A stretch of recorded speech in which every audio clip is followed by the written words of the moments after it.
Hey folks, welcome back. It's Chase with Card Addicts Anonymous. And you're back for Chasing the News, your Monday news recap. But today, we're doing things a little differently. We're making our own news, and I want to talk about something that's been eating away at me, and I want to know what you guys think.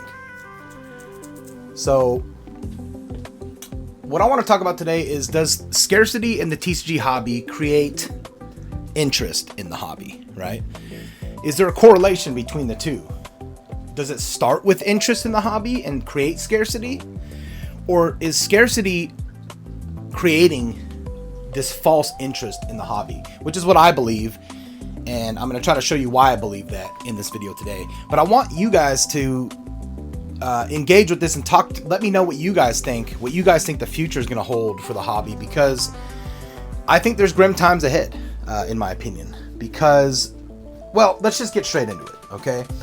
Basically, there's a huge issue with availability of Pokemon products. We're going to use Pokemon to establish this idea, but we're using Pokemon, but this is happening for basically every popular card game on the planet. So this is a graph I've created with the popularity index of Pokemon cards throughout the years from their inception in 1999 to our current day in 2026. So we're going to come back to this in a little bit after we talk about some of the issues with distribution that Pokemon has faced. So when we look at this, this is the official press from the Pokemon Company International, PCI is what they call themselves. And this is when they, on April 18th in 2022, they purchased Millennium Print Group, which is one of the biggest print groups on the planet Earth, and not only that, but definitely in the United States. They're absolutely huge, and they employ a ton of people, which is great. You know, I have nothing against Pokemon purchasing them and using them to make more Pokemon cards. It is a very popular thing, and it creates a lot of jobs and stuff, so it's great. Look how hard this guy's working there. But so this is one of the biggest print companies in the United States, and they're only getting bigger because of Pokemon Company. Now, they've been working with them, as it says here, since 2015, which is one of the blips on our graph there, because that is around when Pokemon Go came out in 2016. And I believe Pokemon Company knew, okay, we need to ramp up production, right? So what I wanted to show you, though, is... let me see, it's over here somewhere. Let's have a look. Here it is.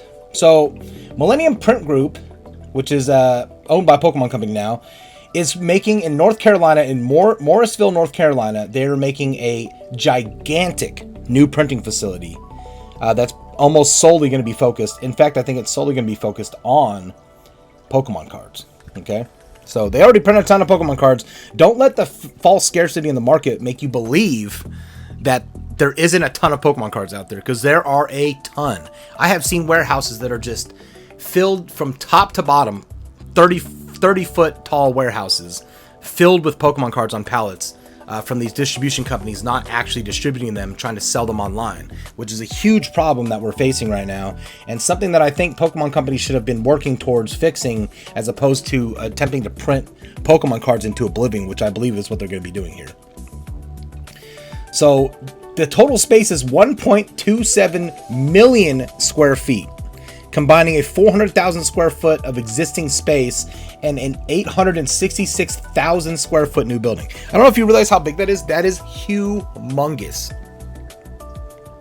Like, I don't know if you guys have seen these like Amazon super centers. It's like that size, like these giant, big ass building. Okay, we're talking some big ass buildings printing Pokemon cards into oblivion. Okay, and that's what I think Pokemon Company is going to do to combat the issues that they're having with the hobby.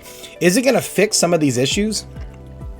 It is, but when there's too much of something when there's too much availability on a product, the hype for the product goes down, and we've seen this in the past. It's happened a million times before, and you know, we've seen it like 5 or 6 times happen with Pokemon, where Pokemon's popular for a little bit, Pokemon prints a shit ton of it, it's all over the place, and people just stop caring, because I believe most of the people who are into the Pokemon hobby, well, I don't just believe, it's a fact, are adults who are in it for the money.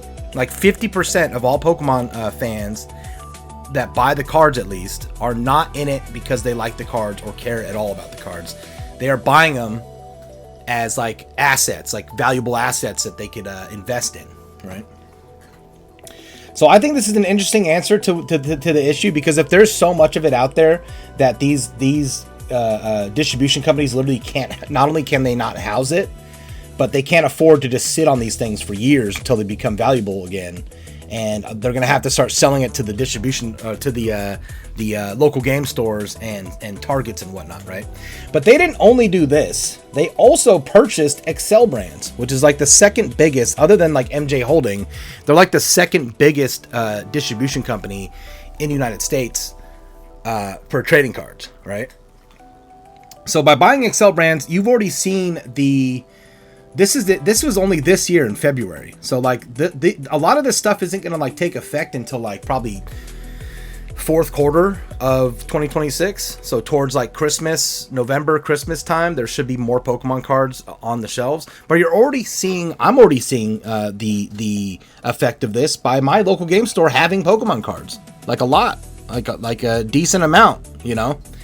And but that has also created an issue not an issue, I think it's fixing issues by making the newer products less expensive, which is what they're supposed to be. Like if Pokemon Company, if all they needed to do was ban the sale of Pokemon products for above the MSRP until the sets are done, until the next set comes out, right? So like 2-3 months, right? And that would have fixed all this stuff, right? And then they like, I already know that they have like clauses in their contracts with these like MJ Holdings and all that they're supposed to like distribute like 75% of all their products to local game stores and whatnot, and local and big box stores and stuff. But they don't do that. Obviously, they're not doing that. There's no way to get a lot of these products. Your local game store is asking for 10,000 booster boxes, and they get 200. You know what I mean? But why? Why is that? It's crazy to think it's because they're selling it on Walmart.com. They're selling it on Amazon. They're selling, you know, they buy directly from Pokemon Company. Excel Brands doesn't, now that they work for Pokemon Company. But companies like MJ Holding, they purchase directly from Pokemon Company at like pennies on the, not pennies on the dollar, but they'll buy like every booster box, you know, they buy pallets and pallets. They'll get a booster box for like $45, and then they can double their money by selling it to a local distributor at like $90, you know, or it's even less than that. It's even less than that. They buy it for like probably $20 a box. They sell it to a local one for like $50 a box. They're supposed to sell to the local game store at like $90 a box, and the local game store could sell it to you for $140, and they keep their doors open, right? But the chain's been broken, and they instead sell on TCG Player and Walmart and all these things for like $500 a box when they first come out, right? That's causing a huge problem for Pokemon Company because it's killing the interest in their game. No one's playing the game. The average player of the Pokemon card game is like 30 years old, which is crazy to think about, but it is. This is no longer a game for kids, and kids are no longer interested in it. All the kids, like of the 100% of people that are interested in Pokemon, kids are like less than 10% of it. It's crazy to think that, but that's the truth now.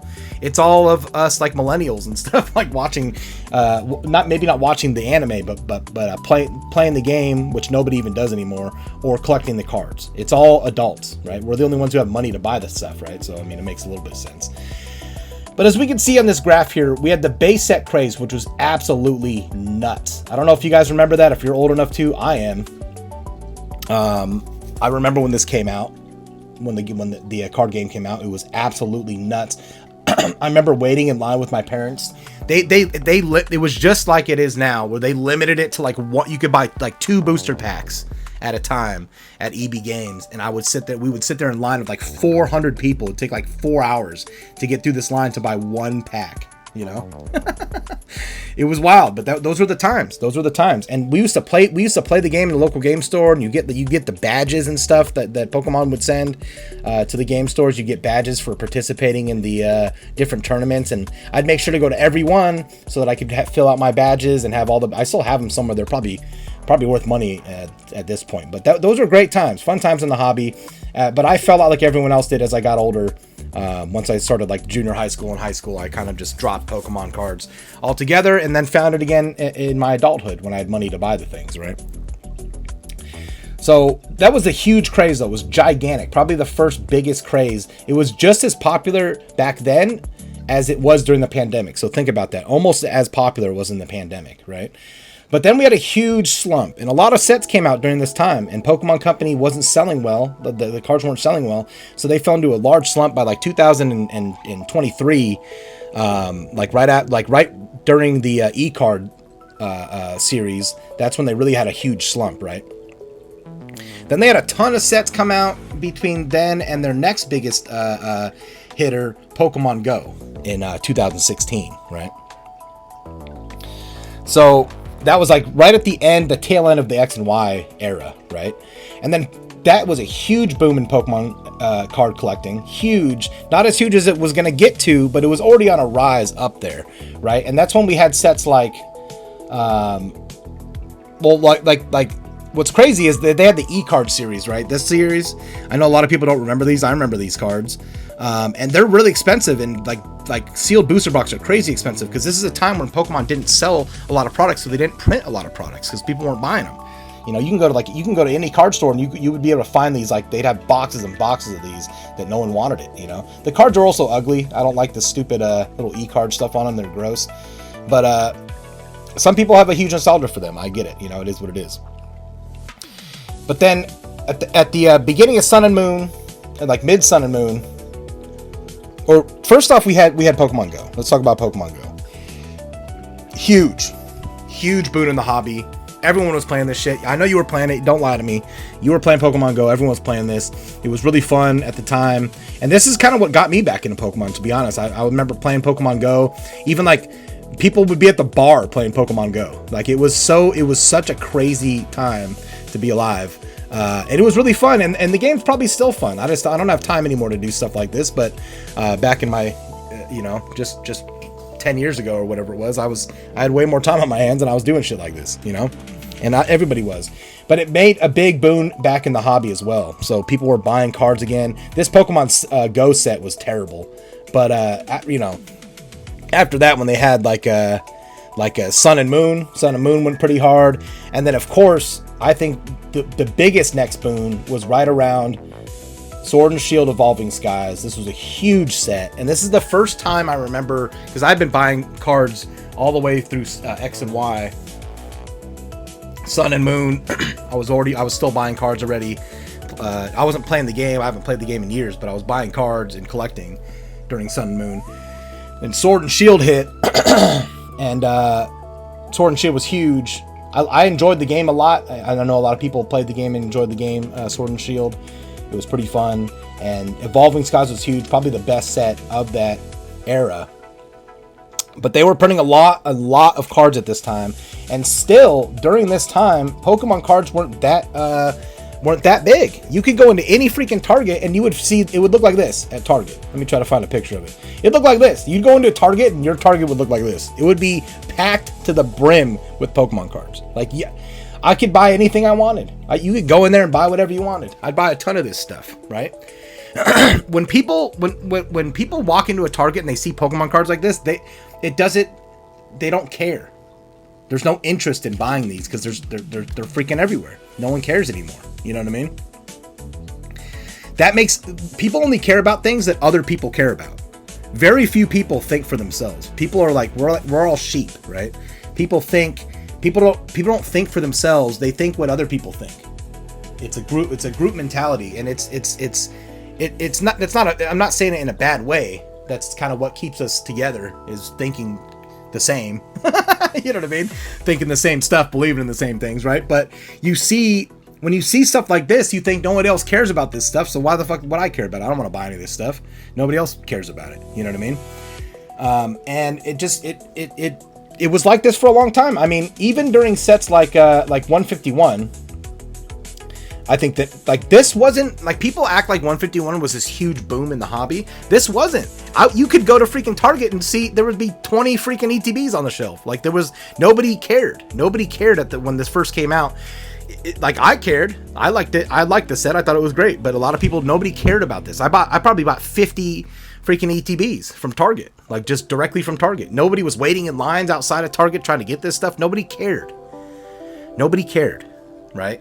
And so they slowed production because people stopped caring about this stuff. Also, during this time, let me see if I could find it. I think I made a, did I just, yeah, I might have just erased it. But during that time, a bunch of sets came out. Like during this time, it was like 151 came out, Paldean Fates, Paldea Evolved. Like a lot of good sets came out, but a lot of bad ones came out. A lot of really bad ones came out, like Paradox Rift, Twilight Masquerade. A lot of people didn't like that set. I mean, I know it has a Grey Ninja, but like people didn't like that set. What was that one that came after it? That like Shrouded Fable. I mean, just horrible sets. And so that killed the hobby for even like fans of the hobby, right?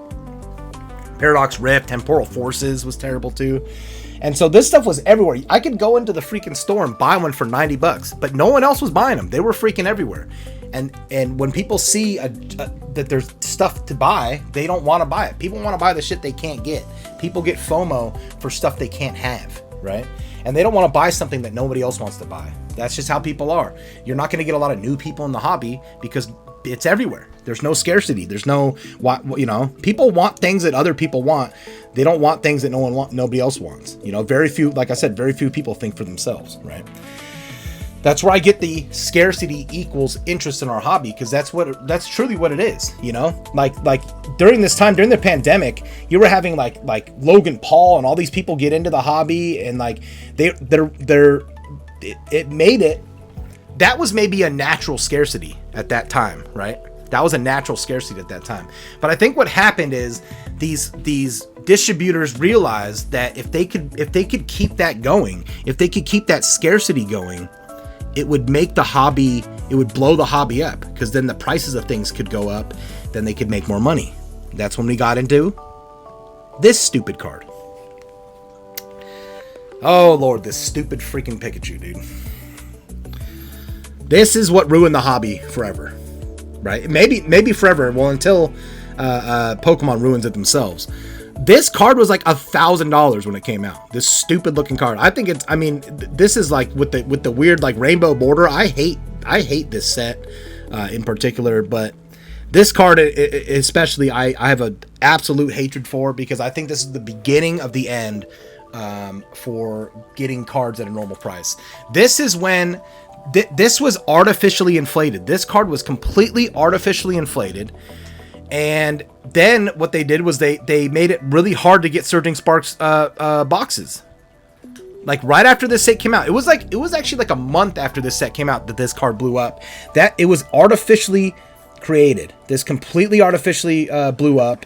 Then they made a crazy thing. Then everyone was going and scalping the products because this card was expensive and people wanted to either open it or they wanted to open the product, so people would just buy them all out from the freaking Targets. You could buy every single ETB they had there, right? Because they didn't have right? Surging Sparks doesn't have, does it? Did they have booster boxes of Surging Sparks? I can't remember, but you couldn't find this anywhere. You couldn't find any Pokemon products. They started buying everything off of the shelves, and then distribution realized, wait a second. If all the scalpers are buying all these products and there's nowhere else to buy them, they have to buy them online. Why are we selling our products to these big box stores for scalpers to make the money? Why don't we make the money?